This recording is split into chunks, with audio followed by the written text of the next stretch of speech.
Bonjour à toutes et à tous, on se retrouve comme chaque semaine pour cette magnifique étude ensemble du Zera Shimshon. Et comme je vous l'ai déjà expliqué plusieurs fois, le Zera Shimshon a promis que tout celui qui étudiera régulièrement ses enseignements méritera une multitude de brachot. Donc partagez au maximum cette vidéo, que Bezrat Hashem, il y a un shefa de brachot sur le Ham Israël, sur nos chayalim, on en a tellement besoin, c'est une grande nécessité à l'heure qu'il est.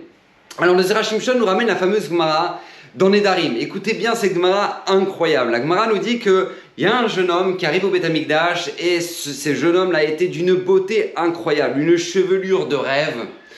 Le beau gosse, quoi, le beau gosse. Et là, qui le rencontre?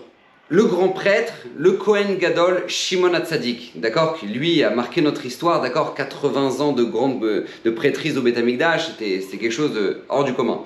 Donc maintenant, Shimon HaTzadik le voit et voit ce beau garçon là qui arrive et lui dit d'où tu viens, qui tu es. Alors le garçon lui explique, il lui explique qu'en fait il est nazir. Et comme vous le savez, Parashat HaShavua, le nazir, c'est celui qui a décidé de prendre sur lui une certaine sainteté, d'accord? Donc il se sépare complètement de tout ce qui est fruit de la vigne, d'accord, du vin et autres. Il se sépare complètement de toute impureté, il se laisse pousser les cheveux, etc., etc. Et donc il explique à Shimon HaTzadik qu'il est nazir.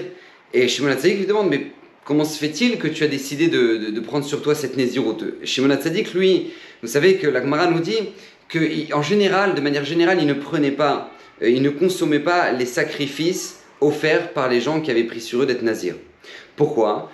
Parce que lui, il s'est dit, si jamais maintenant cet homme-là, il devient impur, et puis maintenant, du coup, il est obligé de recommencer tout le processus à zéro, et se raser les cheveux, et réattendre tant de jours, etc. Il ne sait pas si vraiment les gens sont sincères et sont prêts à ça. Il ne sait pas combien les gens sont vraiment investis dans leur nésiroute. Donc du coup, lui, il préférait pas y toucher. Et donc là, il demande à ce garçon-là, il dit, mais qu'est-ce qui t'a déclenché le fait de vouloir être nazir? Et le garçon lui raconte cette anecdote, écoutez bien. Il dit une fois, comme moi je suis berger, il raconte le garçon, comme moi je suis berger, j'étais en train de puiser de l'eau pour le bétail, et là j'arrive sur le bord de la source, et puis je vois mon reflet dans l'eau. Et je vois combien je suis beau. Et il voit comme ça, il dit waouh, quelle chevelure de rêve, waouh, waouh. Et là d'un coup, il raconte qu'il a senti le Yetzer l'attaquer direct en frontal. Oh mais t'es trop beau, mais regarde, fais du mannequinat, tu peux devenir une star, regarde combien les gens ils sont pas beaux comme ça, mais toi t'es hors du commun, mais profites-en, fais quelque chose de ta beauté. Et j'ai senti tout de suite le Satan m'attaquer. Et donc c'est pour ça que j'ai pris tout de suite sur moi d'être nazir. Pourquoi? Parce que lui, il avait compris, ce garçon-là, que si jamais maintenant il attend jusqu'à rentrer chez lui pour se couper les cheveux, pour justement se refroidir de toutes ses tentations, etc., eh ben il risque de craquer. Donc tout de suite, il a pris sur lui d'être nazir, parce que la naziroute oblige forcément, au bout d'un moment, le nazir à se raser complètement les cheveux. Quand Shimon HaTzadik entend ça, il le regarde, il lui embrasse le front et lui dit « Yirbu kamocha be'Israël » que se multiplient les gens comme toi dans notre peuple. Et le Zera Shimshon pose la question tout de suite, il dit mais non, je comprends pas. Shimon HaTzadik, lui, il savait pas la véritable sincérité de tous ces Nézirim là. Et donc lui, il préférait bien souvent ne pas profiter de leur korbanot, d'accord, de leur sacrifice. Et là, il regarde le garçon et il dit oh, qu'il y en a encore plus comme toi dans le Ham Israël. Pourquoi? Qu'est-ce qui se passe? Shimon HaTzadik avait compris que ce garçon avait fait une guerre et que cette guerre, il l'avait gagnée, et que cette guerre, nous tous devons la gagner tous les jours de notre quotidien. Quelle est cette guerre? Lorsque vient la tentation, lorsque vient l'envie de fauter, peu importe dans quel domaine, lui, ce garçon, nous avait appris une grande leçon. Que quoi? Que tout de suite, il faut agir. Tout de suite. Quand il a senti le Yetzerat, sa beauté, le prendre, tout de suite, il a décidé. Il a dit, ça y est, je vais finir par me raser. Je prends sur moi d'être nazir. Et ça, c'est un principe qui est fondamental, et c'est pour ça que la naziroute existait aux yeux de Shimon HaTzadik. C'était pour ça, pour déclencher, pour refroidir tout de suite le Satan quand il nous attaquait. Et ça, c'est très important parce qu'au quotidien, on se retrouve confronté à ce choix-là. Vous savez, le matin, on doit partir à la tfila, d'accord? On doit aller à la tfila, on sait très bien, la tfila commence à 7h, 8h, peu importe, je sais pas pourquoi, d'accord? Et le réveil sonne. Le réveil sonne, tu l'éteins, et tu te rendors, et tu rates la tfila. C'est la première fois que ça t'arrive.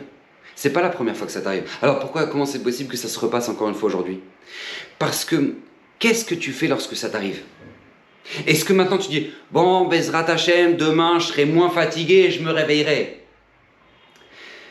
Non, c'est pas ça la réaction à avoir. C'est qu'au moment où maintenant tu as ce Satan là qui te dit, mais reste, mais repose-toi, mais dors, et que tu es tombé, et que le Satan t'a fait dormir, et que tu as raté la tefila, ce que tu dois faire, c'est tout de suite, comme ce garçon-là, tout de suite, tu prends une décision. Tout de suite, tu règles ton réveil pour que demain, il sonne 10 fois, pas 2 fois, il sonne 10 fois. Tu changes de musique pour que la musique mais te réveille de manière violente. Tu mets des minuteurs dans ta chambre pour que maintenant la lumière s'allume, mais tu ne restes pas comme ça. Tu réagis tout de suite. Lorsque maintenant tu te retrouves dans un resto avec tous tes amis et que maintenant l'ambiance elle a tourné en ambiance Lachonara, on ouvre les dossiers là maintenant sur tout le monde et que toi tu ressors, tu dis purée, voilà, j'ai encore fait du Lachonara, j'ai encore parlé sur tout le monde, ça me saoule, je déteste ces ambiances, on ressort, on n'est pas bien, on se trouve sale, je veux pas de ça. Quand tu t'es retrouvé dans cette ambiance là, qu'est-ce que tu fais? Est-ce que tu dis bon alors si Dieu veut, Bezrat Hashem, la prochaine fois on parlera pas de ça? Non, lui ça il va t'allumer tout de suite, je t'annonce. Ce que tu dois faire c'est prendre une décision. Quoi, ces gens-là, ils m'ont fait faire du lachonara, ces gens-là, ils m'ont fait perdre ma soirée, je me sépare de ces gens-là. Et tout de suite, tu prends la décision.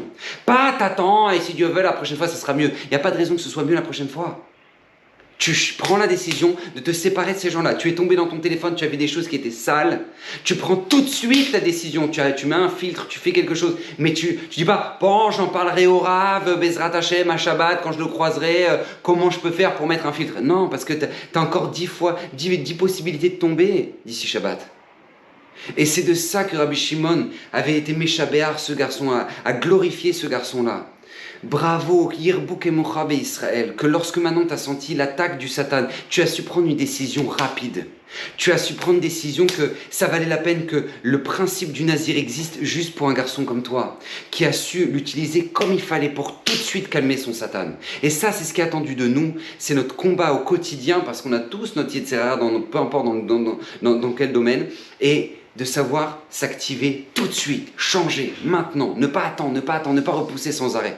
Donc Bezrat Hashem, qu'on puisse le faire dans notre quotidien, qu'on puisse le faire dans chacune de nos épreuves, qu'Hashem nous aide, Bezrat Hashem, que les brachot et la promesse du Zera Shimshon, Bezrat Hashem se déverse sur vous, sur vos maisons, de santé, de doucha, de parnassa, d'atzlacha, et que Bezrat Hashem, le Ham Israël soit protégé de tous nos ennemis, que le Mashiach Tzidkenu puisse venir le plus rapidement possible, qu'Hashem vous bénisse, bracha v'atzlacha.